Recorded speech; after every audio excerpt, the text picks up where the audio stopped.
YouTube पर जब कोई आम क्रिएटर वीडियो बनाता है तो उसका कुल खर्चा एक मोबाइल फोन, माइक और एक बेसिक ट्राइपॉड तक ही सीमित रहता है। लेकिन मिस्टर इंडियन हैकर यानी कि दिलराज सिंह रावत जब अपना कैमरा ऑन करते हैं तो 10 मिनट के एक सिंगल वीडियो के अंदर लाखों की गाड़ियां जलकर राख हो जाती हैं। इतने भारी भरकम जेसीबी पलट जाते हैं और सैकड़ों लीटर केमिकल्स और फ्यूल मिनटों में खत्म हो जाती है। बहुत से लोग ये सोचते हैं कि ये सिर्फ स्पॉन्सरशिप का ड्रामा है या फिर कोई नकली सेटअप है, लेकिन आज मिस्टर इंडियन हैकर के टाइटेनियम लैब का असली फाइनेंशियल मॉडल डिकोड करेंगे और देखेंगे कि एक बड़े एक्सपेरिमेंट वीडियो को बनाने में कितने का खर्चा होता है। आखिर इतना भारी नुकसान करने के बाद भी ये बिजनेस प्रॉफिट में कैसे चलता है, तो आज हम ये पता करने वाले हैं। उसके लिए लाइक, शेयर और सब्सक्राइब जरूर करें। सबसे पहले बात करते हैं उनकी गाड़ियों की एंड इक्विपमेंट एक्विजिशन कॉस्ट की। तो मिस्टर इंडियन हैकर के ज्यादातर हाई एंगेजमेंट एक्सपेरिमेंट्स में पुरानी या रनिंग कंडीशन वाली कारें, बाइक्स, ट्रैक्टर्स और भारी मशीनरी का इस्तेमाल होता है। एक वीडियो में अगर 2 या 3 कार्स का क्रैश, ब्लास्ट या पानी के अंदर डुबोया जाता है तो सिर्फ उन सेकेंड हैंड और स्क्रैप गाड़ियों को मार्केट से खरीदने का बेस कॉस्ट 3 से 6 लाख रुपए के बीच आता है। इसके अलावा उन गाड़ियों को मॉडिफाई करने, मेटल कटिंग करने, रिमोट कंट्रोल सिस्टम फिट करने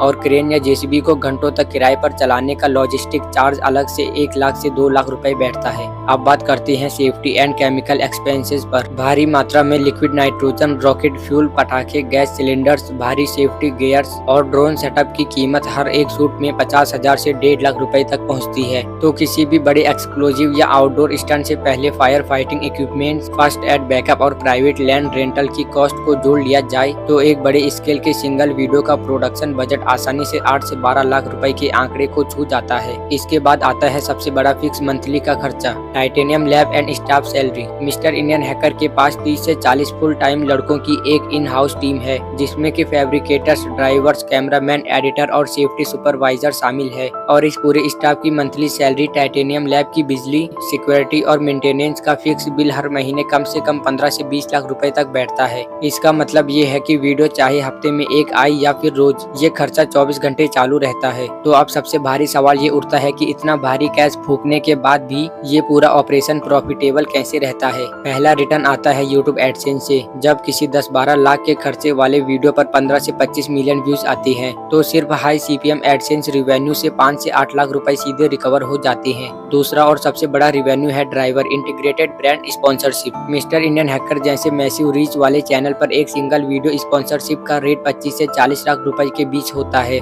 यानी कि एक ब्रांड डील आते ही उस वीडियो का पूरा प्रोडक्शन बजट और टीम की कॉस्ट आराम से कवर हो जाती है और मोटा नेट प्रॉफिट अलग से बचता है। तीसरा छुपा हुआ है ये रिकवरी सोर्स। वीडियो में कार्स और मशीनरी क्रैश होने के बाद भी जो भारी मेटल, इंजन ब्लॉक्स, तांबा और एल्यूमिनियम स्क्रैप बचता है उसे सीधे रिसाइकलिंग और कबाड़ मार्केट में बड़े वजन के हिसाब से सेल कर दिया जाता है, जिससे कि बर्बाद हुए माल से भी कुछ लाख रुपए का कैश वापस आ जाता है। और ये पूरा डेटा साबित करता है कि मिस्टर इंडियन हैकर का टाइटेनियम लैब कोई रैंडम स्टंट ग्राउंड नहीं है, बल्कि एक हाई रिस्क हाई रिटर्न वाला कैलकुलेटेड बिजनेस मॉडल है, जहां लाखों का खर्चा करके करोड़ों का रिवेन्यू सिस्टम जनरेट किया जाता है।